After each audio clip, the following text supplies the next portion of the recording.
Question ही देखते हैं। 53/6 minus 7, यहाँ अपनी मर्ज़ी से अपॉन 1 लगा दें तो आप ये इजीली कर सकते हैं। अच्छा, अब हम देखते हैं 1 और 6। अगर हम 1 और 6 का देखते हैं तो ये एलसीएम हमारे पास 6 ही आएगा, यानी अगर मैं चाहूँ तो इसको यूँ भी सॉल्व कर सकती हूँ। 53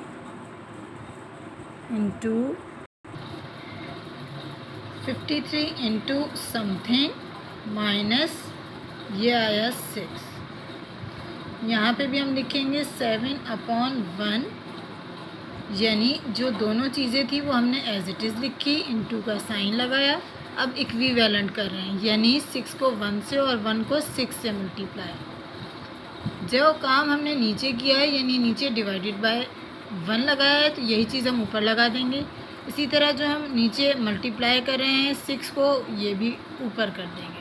तो अभी हमारे लिए ईजीएस्ट हो जाएगा 53 1 ज़ार 53 अपॉन 6 1 ज़ार 6, ये रहा माइनस 7 6 ज़ार 42 अपॉन 6। दोनों की बेस सेम है तो ये रहा 6, ये रहा माइनस। 53 अपनी जगह और 42 भी अपनी जगह है। यहाँ लिखा हमने 53 और यहाँ लिखा 42। माइनस करेंगे 11, यानी इसका मतलब है कि हम इसको यहाँ पे 11/6 लिखेंगे। ठीक है, माइनस किया 11 और ये रहा 6। ऊपर वाला नंबर आपका बिगर है तो आप जाएंगे साइड पे डिवाइड करेंगे, यानी कि मैं यहाँ पे ये रहा 11 और ये रहा 6। 6 1 ज़ार 6, रिमेनिंग नंबर इज़ 5। सही। अब और इसको हम लेंगे क्लॉकवाइज, तो हमारा आंसर क्या आ जाएगा? आंसर आएगा हमारा 1 whole number 5/6। 1 whole number 5/6। Next question की तरफ आते हैं। ये दोनों भी मिक्स्ड नंबर में हैं। सबसे पहले इसको सॉल्व करेंगे। 3 6 ज़ार 18, 18 में 2 ऐड करें तो 20, 20/3 माइनस 9 4 ज़ार 36 1 37, 37/9। अब हम इसको इक्विवेलेंट करेंगे। जो चीज़ मैंने आपको यहाँ बताई थी, सबसे पहले हम लिखेंगे 20/3 इंटू माइनस 37/9 इंटू इसको इक्विवेलेंट करेंगे, यानी 3 और 9 है तो 9 के बराबर लाते हैं। 3 3 ज़ार 9 और 9 1 ज़ार 9। अब नीचे हमने ये मल्टीप्लाई बाय 3 किया था, यही चीज़ ऊपर, नीचे मल्टीप्लाई बाय 1 ऊपर भी 1। 23 ज़ार 60, ये आ गया 60/3 3 ज़ार 9। 37 1 ज़ार 37/9 1 ज़ार 9। दोनों की बेस सेम, ये रहा 9 और ये रहा माइनस। 60 और 37 एज इट इज़ आ गए। अब इन दोनों को हम माइनस करेंगे। ये रहा 60 और ये रहा 37। यहाँ 1 कैरी दिया, ये हो गया 5, ये आ गया आपके पास 3, 5 में से 3 गया 2, यानी यहाँ हमारे पास आंसर आ गया 23/9। अब आप गौर से देखें, ऊपर वाला नंबर हमारा जो है बिगर है, हम इसको क्या करेंगे, यहाँ पे डिवाइड करेंगे। 23 अंदर आएगा और 9 आएगा बाहर। 9 3 ज़ार 27 ज़्यादा हो गया, इसका मतलब है इसको हम लेंगे किससे, 9 2 ज़ार 80। यहाँ 1 कैरी लिया और यहाँ हो गया 1, यानी 13 में से 8 माइनस करेंगे 5, तो हमारे पास यहाँ 1 एज इट इज़, 1 में से 1 गया 0, यानी 23 में से 18 माइनस करेंगे 5, और ये हम क्लॉकवाइज लेते हैं तो हमारे पास आंसर क्या आएगा? आंसर आएगा 2 होल नंबर 5/9।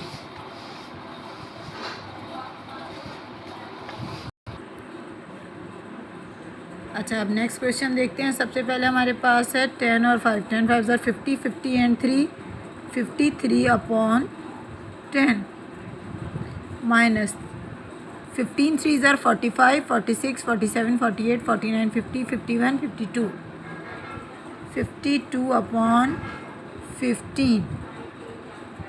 ठीक है, अब इन दोनों का हम देखते हैं, ये दोनों हमारे, अगर हम इसको 10 से करें, इसको जो है वो उससे, इसको 10 से और इसको 15 से तो गलत नहीं है, लेकिन हम ऐसा करते हैं, इसका एलसीएम ले लेते हैं। एलसीएम में सबसे पहले हमने लिखा यहाँ, ये रहा 10 और ये रहा 15। 2 5s are 10, 15 as it is, फिर 3 के टेबल से जाएगा, 3 5 as it is, 3 5s are 15, और अब ये दोनों जा रहे हैं 5 से ही, 5 1s are 5, 5 1s are 5, यानी देखा जाए तो 2 3s are 6, 6 5s are 30। 30 के टेबल से ये हमारे पास सॉल्व हो रहा है, यानी अब हम इसको इक्विवेलेंट करेंगे 30, यानी सबसे पहले तो हमने लिखा 53/10, 52/15 इंटू। अब 2 3s are 6, 6 5s are 30, 30 बनाना है, 10 3s are 30 और 15 2s are 30। ये हमारे पास शॉर्ट टेबल आ गया, तो ये ज़्यादा ईजीएस्ट है। ये 3 हो गया और यही 2 आ गया ऊपर।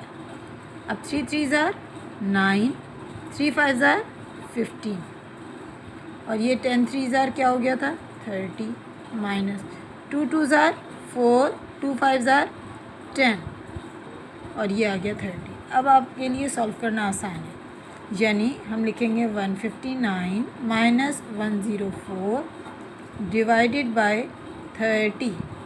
अच्छा, यहाँ पे भी मैं 30 पहले ही लिख देती हूँ। अब इन दोनों को माइनस करके यहाँ लिखेंगे हम, यानी सबसे पहले आएगा 159 और ये रहा 140। दोनों को मैं बिल्कुल सामने इसलिए कर देती हूँ ताकि समझना आसान हो जाए। 9 में 0 को माइनस किया 9, 5 में 4 को माइनस किया 1, 1 में 1 को 0, तो यहाँ लिखने की ज़रूरत नहीं, ये आ गया 19। यानी अगर हम इन दोनों को माइनस करते हैं हमारे पास आएगा 19। ऊपर वाला स्मॉलर नंबर है, नीचे वाला बिगर है, तो हम इसको यहीं स्टॉप कर देंगे और ये एक दूसरे टेबल से जा भी नहीं रहा है। अच्छा, ये हमारे पास 5 मौजूद है, ये रहा 5 और माइनस 7 1s are 7, 7 and 6 13, 13/7। हमारे पास 5 मौजूद है, हम इसको यहाँ पे खुद से अपॉन 1 लगा देंगे। मैंने इसीलिए पेंसिल से लगाया ताकि आप समझ लें। अब ये रहा 5/1 माइनस 13/7 इंटू इक्विवेलेंट करेंगे, यानी 1 को 7 से और 7 को 1 से दे देंगे, मल्टीप्लाई, जो नीचे किया वही चीज़ ऊपर, जो नीचे किया वही चीज़ ऊपर। अब देखिए 7 5s are 35/1, 7s are 7, 13 1s are 13, 7 1s are 7। और इसके बाद हम क्या करेंगे, यहाँ पे लिखेंगे, दोनों की बेस सेम है, ये रहा 7 माइनस 35 13। अब हम इसको रफर करेंगे, यानी 35 में से 13 को माइनस करेंगे, 2 यहाँ से भी आया 2, तो इसका मतलब है 22 आया हमारा आंसर। ये आया 22/7। ऊपर वाला नंबर बिगर है, यानी अब ये डिवाइड करेंगे, ये रहा 22 और ये रहा 7, 7 3s are 21, माइनस किया 1 और इसको लेंगे क्लॉकवाइज, यानी सबसे पहले हम क्या लिखेंगे 3, ये रहा 3 1 7, ये रहा 1 और ये रहा 7।